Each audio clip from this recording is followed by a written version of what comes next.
Thank you very much, honorable members. Karibuni sana our governors, led by the Vice Chair of the Abdurahi from Wajir. I wish to give you an opportunity to introduce your team, though we know them, just for record purpose. My name is FCP Ahmed Abdullahi, Governor of Wajir County and Vice Chair of the Council of Governors. I'll ask my colleagues who are with me and... Good afternoon, Chair and the honorable members of the Budget and Appropriation Committee of the National Assembly. My name is Modomi Juki, Governor of Kanidi. I also chair the Health Committee at the Council of Governors. Council and the Council of Governors Secretariat.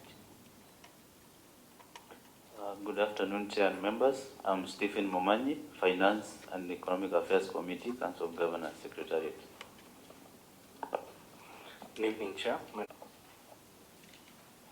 Thank you, Chair. I think that is for us.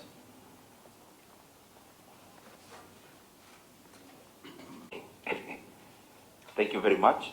I think they are our brothers and sisters from the media, and we thank them for coming. But in case you need even a meeting in camera, we are more than available to oblige. So, karibuni sana again, national budget, because it has direct ramifications to. We are grateful that you are now serving a bigger jurisdiction, because you are as good in the National Assembly as you are doing in Mombasa. The same with the billion. And being 4.143 trillion, we will be expecting to raise revenues. All of us. So we thank you and the committee for this opportunity, really. And Chair, you've spoken for all of us in many ways on the issue of us serving. I don't rule out that some of the members of Parliament sitting here are tomorrow's governors. All right, so I thank you. Mr. Chair, I'll make the, in principle, a submission, and then my colleagues will come in to help me. So I'll go through it. If you were to look at the figures that we are talking about, last month or 2 months ago, IGRTC, and we hope that the relevant committee within the National Assembly will have an opportunity to also interrogate, because this is just one of the institutions under our legal regime in Kenya. The IGRTC, Intergovernmental Relations Technical Committee, did an assessment, and in their draft report that was presented to the Council, it identified that under the current constitutional dispensation, there are functions that were devolved to counties that are still being held by either government ministries, regional authorities, or parastatals. When they costed, they came up with a figure in their draft report of 262 billion, being the cost of the functions that are being done by national government agencies, authorities, and ministries that should have gone to counties. If we were to be very honest as a country today, maybe that is where we need to start. Because if you look at that figure, it would sort out the difficulty that we are having and the discussions that we are having today. And we are not asking for extra money from nowhere.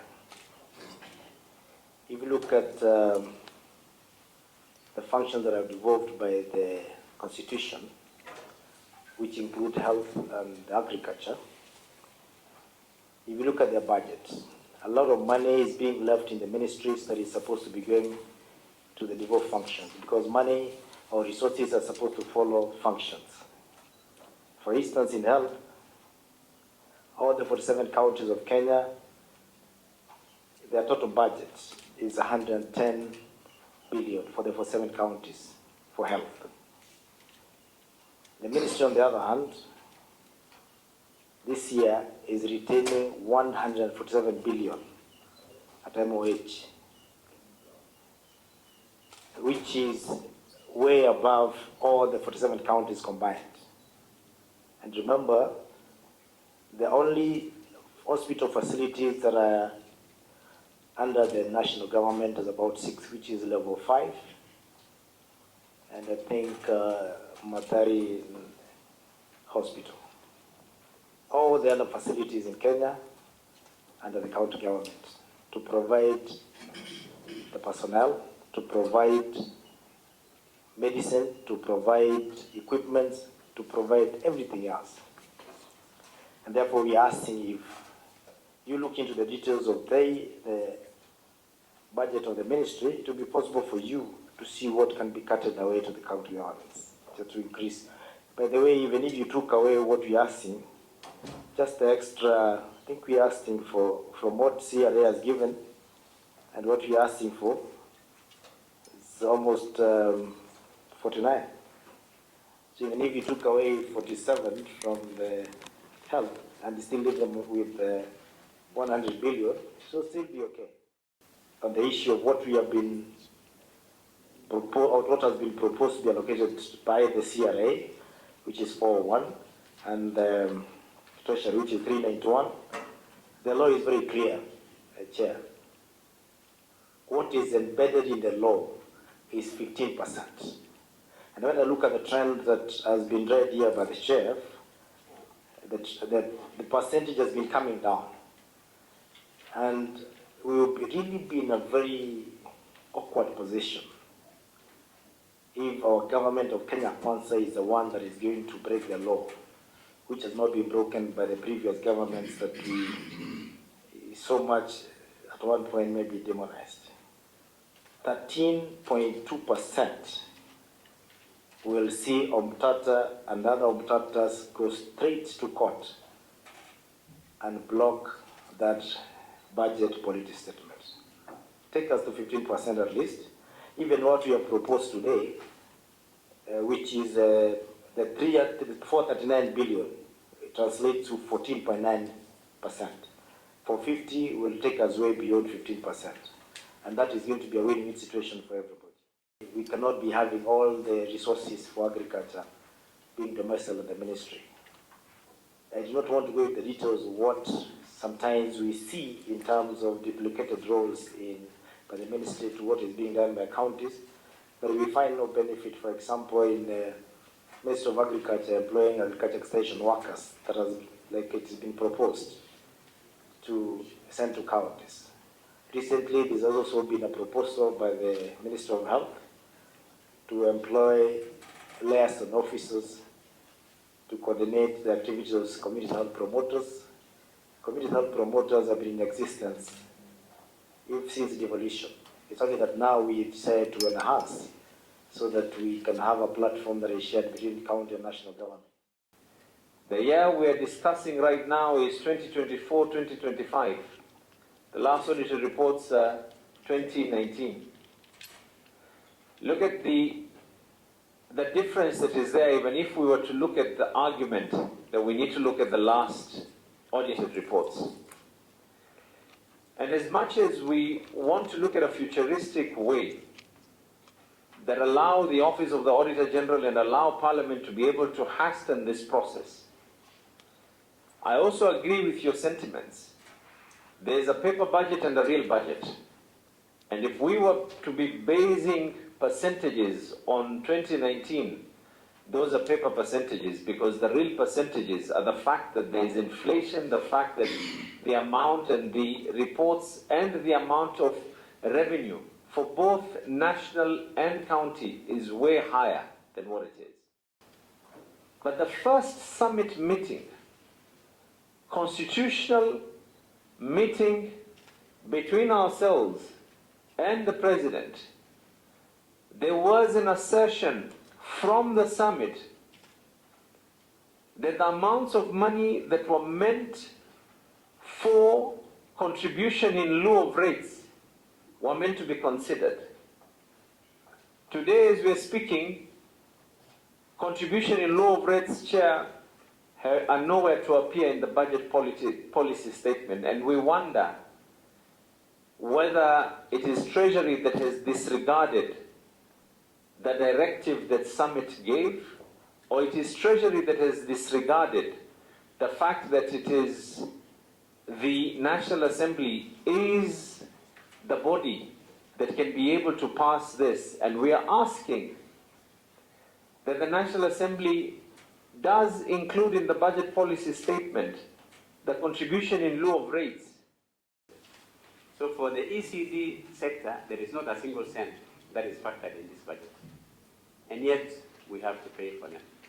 For the health, every other governor, the nightmare of any county is the inability to service equipment, inability to buy drugs to make sure that people are provided with those resources. In the fulfillment of the current budget, we have seen one thing that is coming up very strongly, that there is the budget that we make, and the CS comes to Parliament and gives highlights.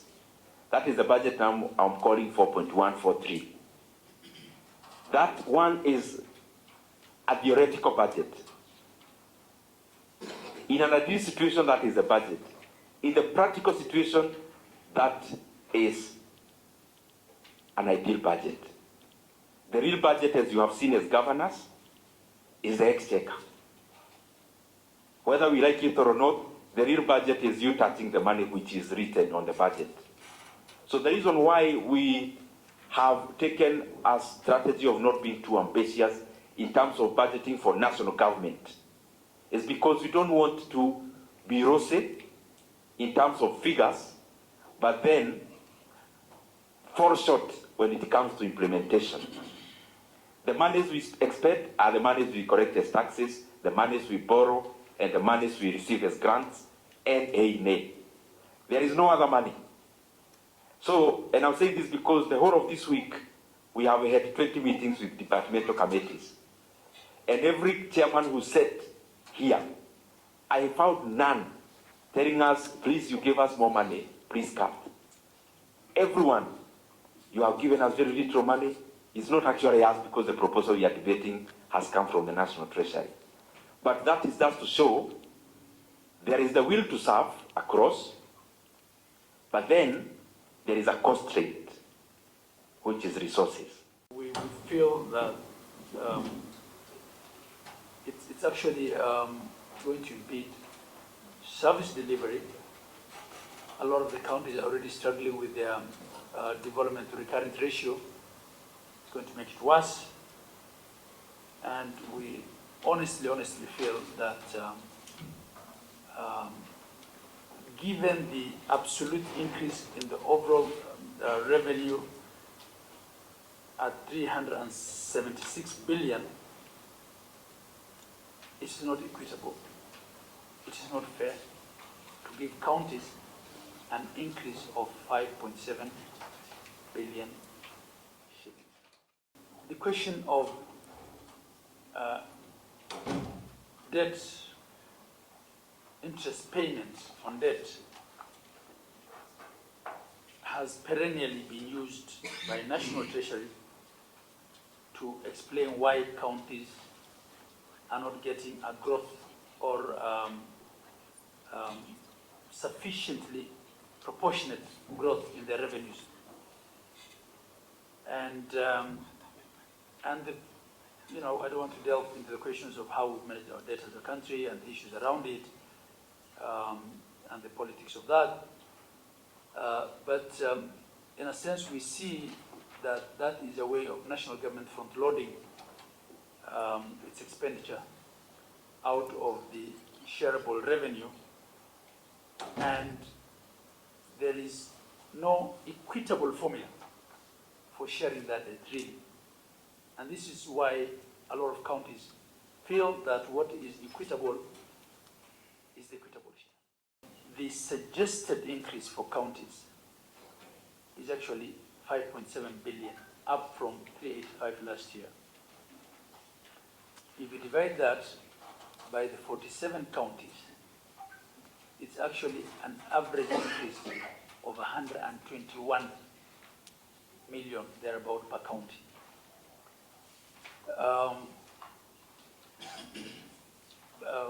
Of course, some counties will get slightly more, and others will get much less because of the county allocation of revenue, or the horizontal division. There's a formula.